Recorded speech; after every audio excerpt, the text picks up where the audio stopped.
seed in the ground so that it will sprout and bear fruit. Some seeds fall on hard ground that the plow has not turned. Here, the seed cannot sink into the soil, and the birds easily find and devour it. Some seeds fall on stony places, where there is little or no soil for the roots to take in sufficient nourishment for the plant.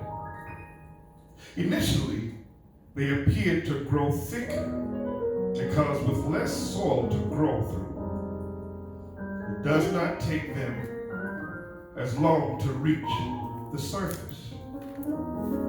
When the sun grows hot, however, the sprouts wither away, the result of insufficient root systems. The seeds that fell among thorns in a part of the field where the thorns and the shrubs had been sloppy, cleared, but not removed, are crowded, shaded, and choked by debris. The seeds that fell on fertile and rich soil produce a crop that varies in its yield. It is common to produce 160, 30 grains for each one that is sown. Some strains of wheat will produce a crop 12 to 1,500 times the original amount of the seed sown. Wow. Yes. Yes, Lord. Yes, Lord. If you can just listen to me one more time, you're going to be listening throughout the morning. I want to read something about the seed of thought. The seed of thought. Seed thoughts. Why every thought matters. Are you kind to yourself? You believe everything you say to yourself. When you put an apple seed in the ground, you expect an apple tree to grow, right? Yes. In fact, you not only expect it, you know it will grow. Because that's the law of a seed sown by God. This is so because nature follows the divine law without questioning it. What is sown is received. As we grow up, we seem to forget that our thoughts are just like the seeds in nature, and that our thoughts are things in creation. The laws that conduct nature are identical to the laws that govern thought. Every thought is like a seed that manifests in our reality. Yes. Every single one. If you had a garden, would you not be careful about the seeds you plant in the soil? Would you not choose beforehand which trees and plants you want to grow in your garden? Would you not choose to plant stinging nettles or poison ivy? Would you? Well, we are subconsciously and consciously planting stinging and poisonous thoughts every day in our minds. Yes. Instead of planning our garden by visualizing and imagining our desires, wishes, and dreams, we let false suggestions from the outside world decide what we are going to occupy our minds with. You are always giving your attention to something. Pay attention to what? What you focus your mind on, it grows. What we let others tell us what to worry about, when we let others tell us what to worry about, be afraid of it. or to feel lack from, or cry over, or stress about. We allow the wrong seeds to take root and grow, watering them with more fear and worry. Remember that what you focus your mind on grows. So think about what kind of reality you are habitually cultivating in your garden. Yes. In fact, it is not at all strange that we feel victimized and out of control in our lives, because that is exactly what we ignorantly agree to when we let others plan and design our gardens. Yes. Hallelujah. Amen. Yes. By choosing to see our reality through the lens of the mass media, politics, and corporate economic thinking, we have given up our innate and natural power to decide what kind of experiences we want to fill our lives with. We allow negative sources from the outside to define our inner world. Since we constantly are creating our own reality, the least we can do is start being observant of what we are creating. Is your garden a creative, inviting, ever-changing field, or is it just a habitually repetitive place?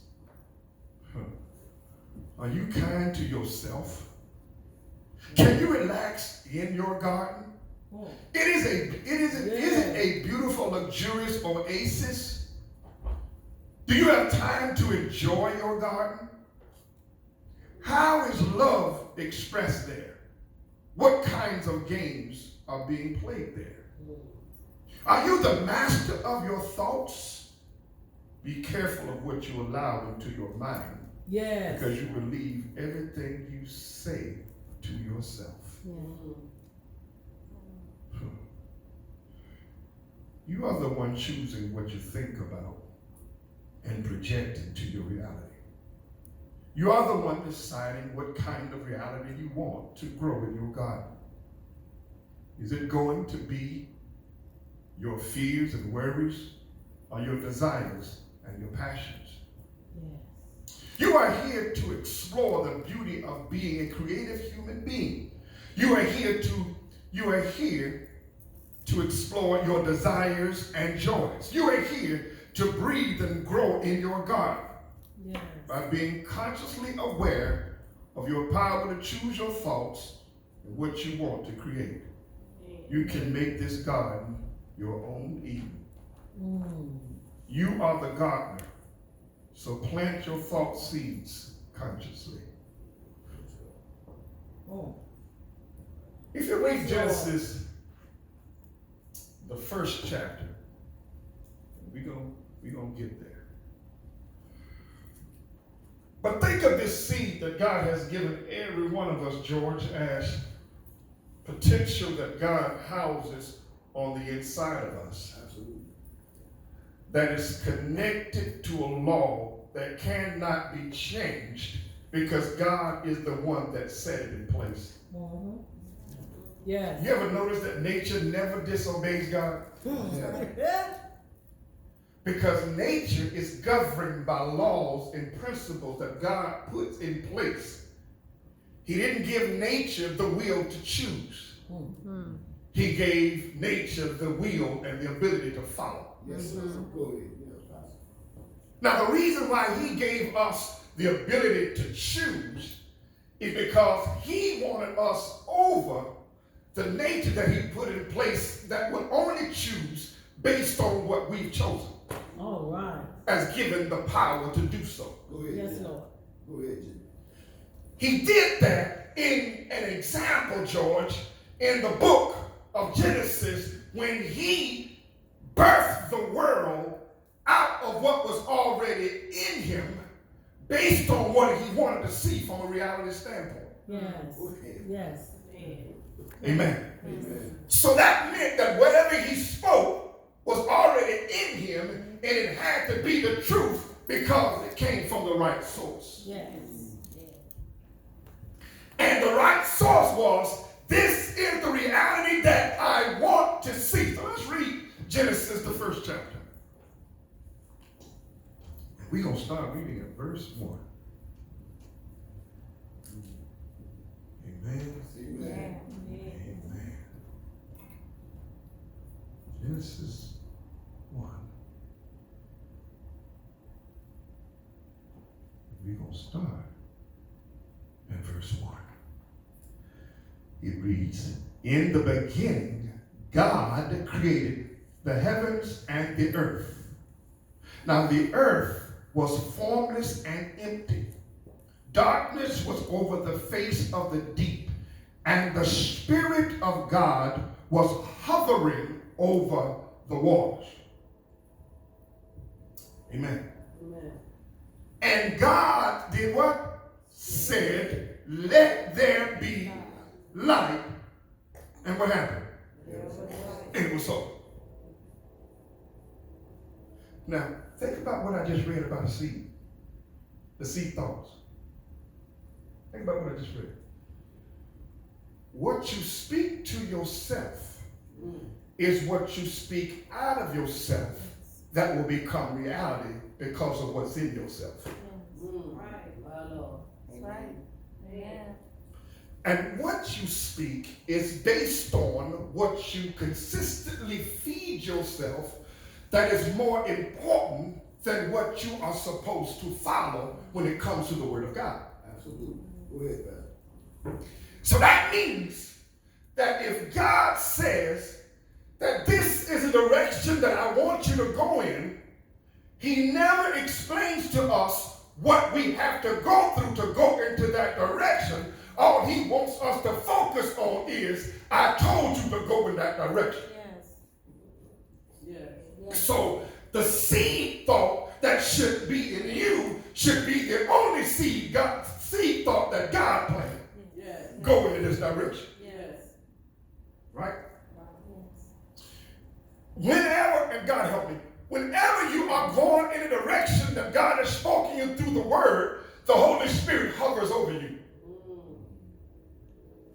As the Holy Spirit hovers over you, the Holy Spirit is constantly reminding you of the seed thought of going this direction. And He said, in order for you to go in that direction, I'm not asking you to get rid of distractions. I'm teaching you how to deal with distractions when they come.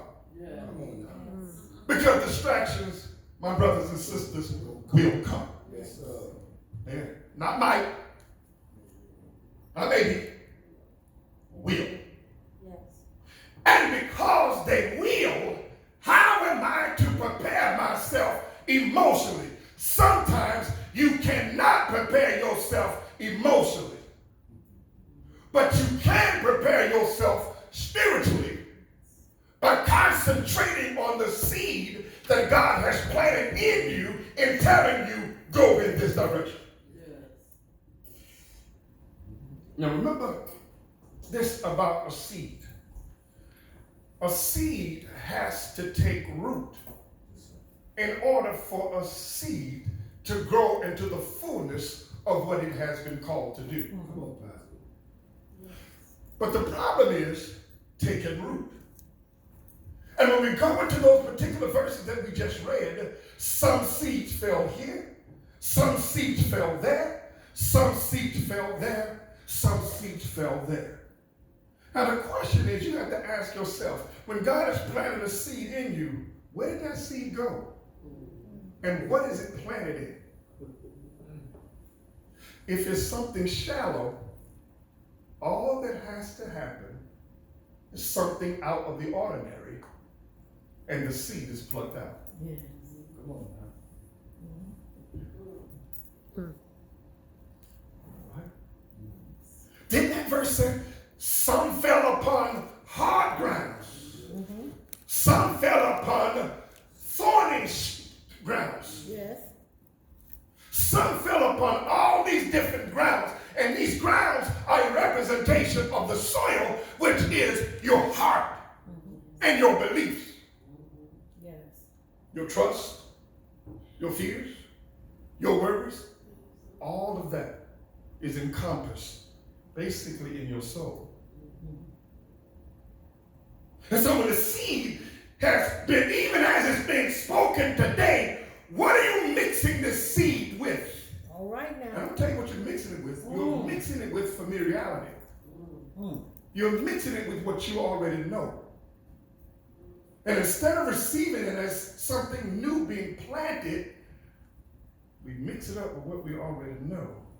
And we make a determination whether this seed is of God versus if it's not of God. Now the reality, if God spoke it, it's of God. Now it doesn't matter how the thing looks or how the situation feels. This is what God says. And what we cannot do is talk ourselves out of what God is trying to from a reality standpoint bring to pass in you. Exactly, Pastor. Go ahead. Because sometimes we think we know what we know, when we only know what we've known based on where we've been. Yeah. Mm-hmm. And potential is not something that is based on where you've been. Potential is based on where you're going. But where you're going has not been discovered yet because the grounds of your heart are not ready to receive some things yet, because even if I plant it, it's not going to take root and it's going to simply be taken up and plucked up. So what we have to learn how to do is patiently wait, cultivate the seed in the process by faith, and trust in God, and don't try to change the seed because we don't want to go through what we have to go through to get the reality that God says that we're supposed to get, because it's pressure involved. Come on. Well, I ain't gonna talk about y'all. I don't like pressure. If I can avoid some things, if I can go around some things, I would. But the reality is, I have to go through what God says I'm supposed to go through in order for me to receive and to reap the seed that He's placed within me until it becomes a reality. And isn't it amazing? Once it becomes a reality and it's better than you thought, you're like, oh, that's why I went through that. Oh. Yes. Yes. Let me tell y'all something. The enemy Yes, is Lord. subtle, sly, crafty, and slick, and he plays on our emotions. Yes, he does. And sometimes when he play on them, we play into them. Yes. And when we play into them, we say stuff like, but did God really say it like that? Maybe he meant like this. And you know what we do sometimes, sisters and brothers? We follow the like this. And God not angrily sit back. From a predestined standpoint, he sit back and says, I know you were going to say that. I know you were going to do that. He said, however, that still doesn't change what I said. All right now. Because I know better than you. Isn't that amazing how we think we know better for us? And God said, I know better for you. You don't know it yet because it's still in potential form. And when it's in potential form, you're sitting there trying to say, I wonder. God didn't have to wonder what he spoke when he spoke, because he knew why he spoke what he spoke, because what he spoke was already in him. And all he spoke was what was in it. Yes, Lord. Can I help you? Yeah. If God is in you and you've done everything that you needed to do to cultivate that seed, I don't care who says what he said to you, you're going to still say, but God. Yes. Can I get somebody? You're going to say, but God, because when are we going to realize that God is above people, places, and things, and even you? Yes. Hallelujah. When we realize that. Yes. God don't change. Yes. Ooh, yes. I am the Lord thy God, and I changeth not. If I said something, that's what I mean. That's right. That's right, Pastor. I said what I meant, and I meant what I said. Yes. Yes, Lord. But God, Yes, Lord. stop butting God. Yes, Lord. You know, when I think of butt, I think of a billy goat. When I think of a billy goat is always butting against things. Can I get somebody? And you also know that a billy goat will eat anything. Yes. All right now. Yes, Lord. Don't be a Billy Goat Yes, Lord. Oh, my God. and eat everything when it does not coincide with the seed that God has planted in you. That's right, amen. Go ahead, Pastor. Go ahead. Don't do it. It's easy. Can I help you? It's easy to do it when everybody else is doing it. That's why I tell people, be careful how you hear the news. Because the media is the interpreter between us and the reality of what really happened. And if I want to boost my rating, I have to make it more than it is in order for you to keep on looking Yes. Yes, they do. and watching. Yes. Can I get somebody? So basically, the media is sowing seeds of why he did that to that man. You don't even know the whole situation. You only know what has been strategically written Yes. for the purpose to invoke thought, to get your feedback to look at it again. Well, I wish that was going to take. All right now. Come on. Can I get somebody? Yes. And what we have to know, that we're constantly being fed stuff that is affecting God's seed in us. Because we have become populist believers. Whatever is most popular, that's the latest fad. And we jump on the bandwagon. And when we jump on the bandwagon, God is trying to speak, but can I help us? Sometimes we have to be careful because sometimes we put God's stuff in the background because we think God's stuff is not fun. My God. Can I help us? The problem with some of us in our lives is we've had too much fun and we've never dealt with our realities. All right. Does that make sense? Yes. Life is not always fun. Life is real. And you have to deal with it and face it based on the realness of it so that you can get through it victoriously. Go ahead, Pastor. Go ahead. All right now. So you won't have the victim mentality. That's right. Yes. Poor, pity for me. Yes, Lord. All right now. Nobody loves me. Nobody's there for me. Go ahead, Pastor. Isn't that amazing that God makes you and you're trying to say God's not there for you? Come on. Come All on. right now. Preach, Pastor. I'm telling you. Go ahead, Pastor. Our problem is we try to play God to people and we get in front of the God that is trying to be the God in their lives. All right now. And when we get in front of it, God said, oh, you want this? I'll let you have it. But I'm going to tell you this, the results are not going to turn out the way you think it is.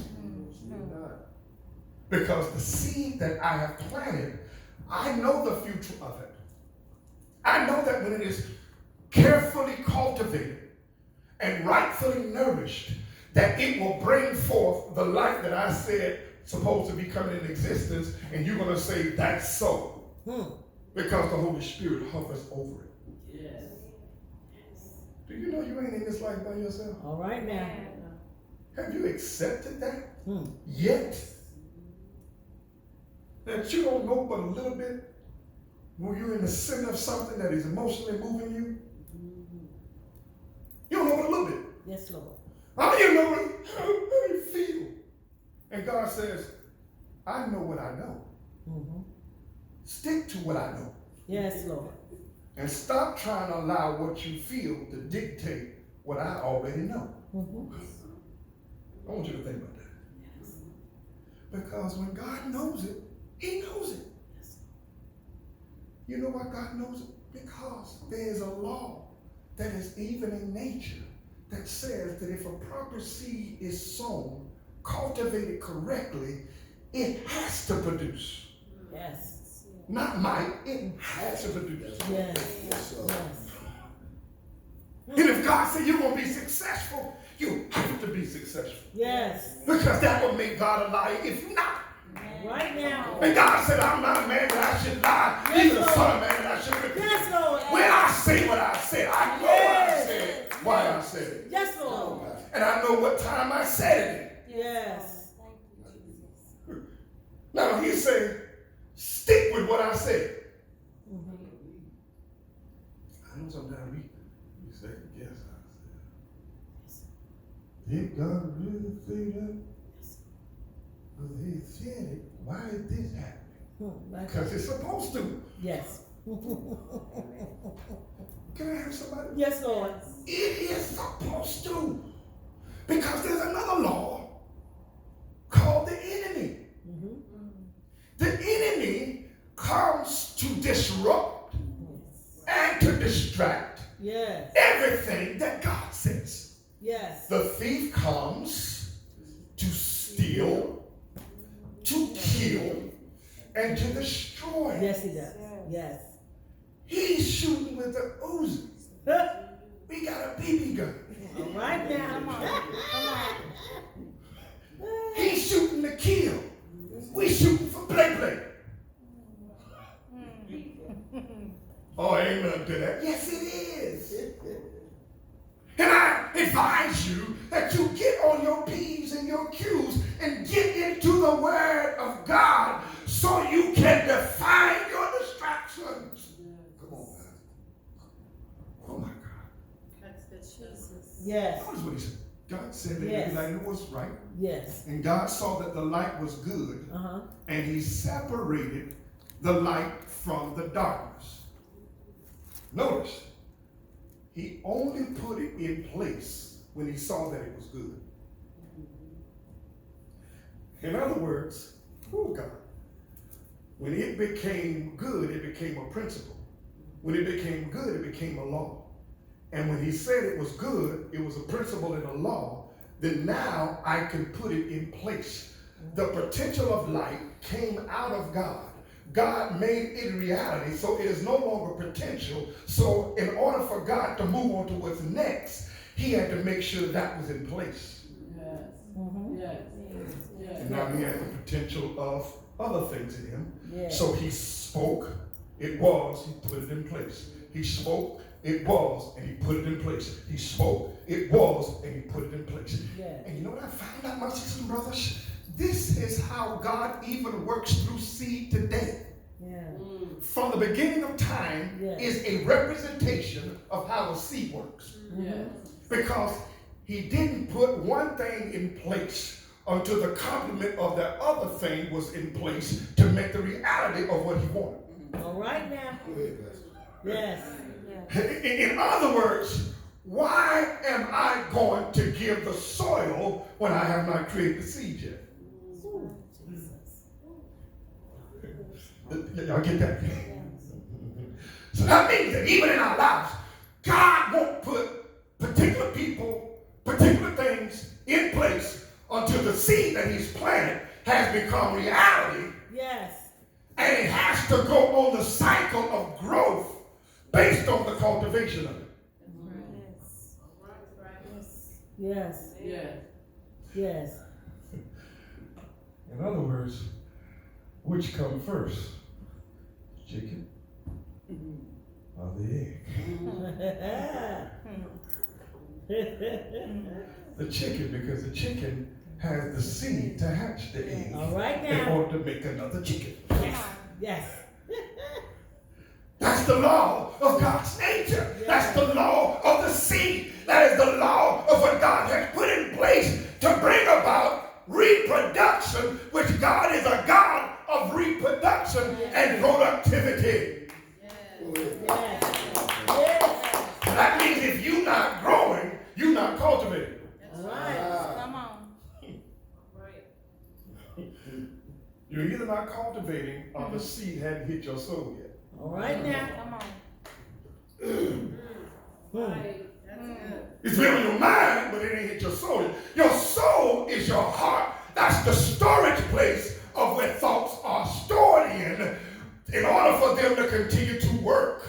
But if you keep something in your mind and you never put it into the lock of your heart, that means it was just a passing thought. All right now. Yes. Yes. And if it was just a passing thought, it takes no root, and that's all it was a thought. Yes. All right. In other words, God says, I need you to do this. Well, it sounded good. Well, that's God. But what happens when you don't do it? It was a passing thought. You never allowed it to be put in the right place in order for it to catch root. And for something to catch a root, Hattie, it is a process, not something that happens overnight. Yes. Yes. See, I told people sometimes faith spoken in the wrong context can damage people. In other words, your faith does not make anything come forth that the seed does not that the seed does not already exist for. Oh, I wish I had somebody. Yes. Your faith will not make anything produce in God if the seed don't already, if the seed is not already in place. Yes. Yes. Yes.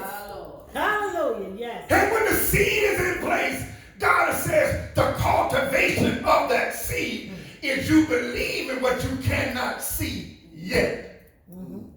Now faith is the substance of things expected, because hope is expectancy of receiving from the seed to make it a reality in time.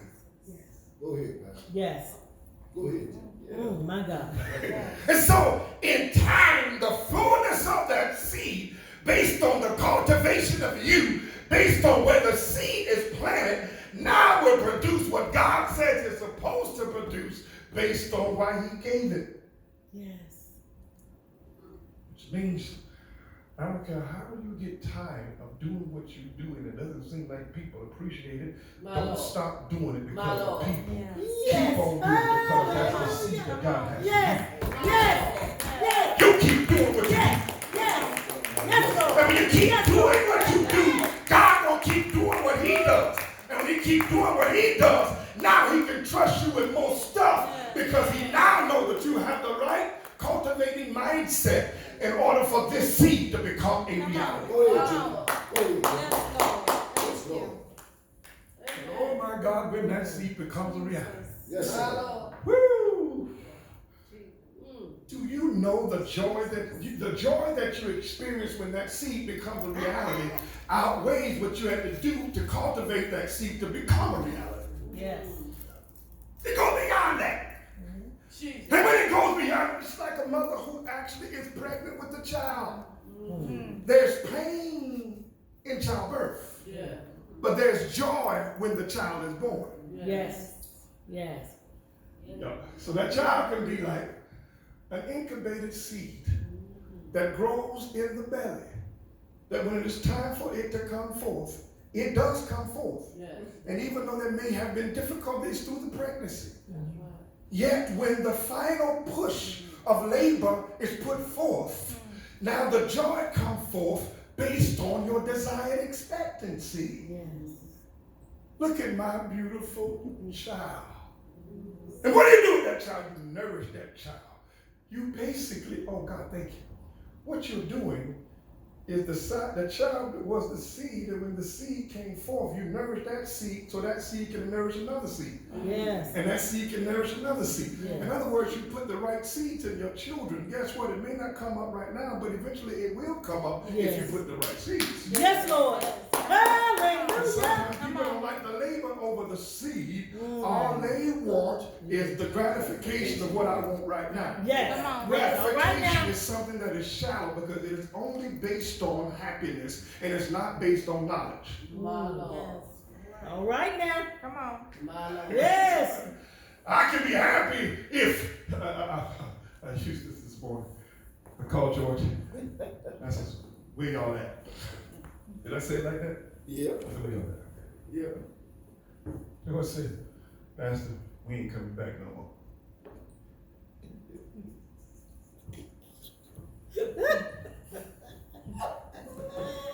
So George knows. I did it like that so he got it. I said, "What?" He said, "Pastor, I was just playing." I use that because that momentary thing of thinking that he wasn't coming back was overshadowed when he said I was not telling you the truth. And so that joy came. Y'all get what I'm saying? When that joy came as a result of me changing an emotion, not changing the fact. Yes, Yes. sir. Exactly. Yes, Lord. Come on. Yes, Lord. Come on. Yes, Lord. So which means we got to learn how to put our emotions in check so the emotions won't abort our seed. Yeah. That's true. Yes. Uh-huh.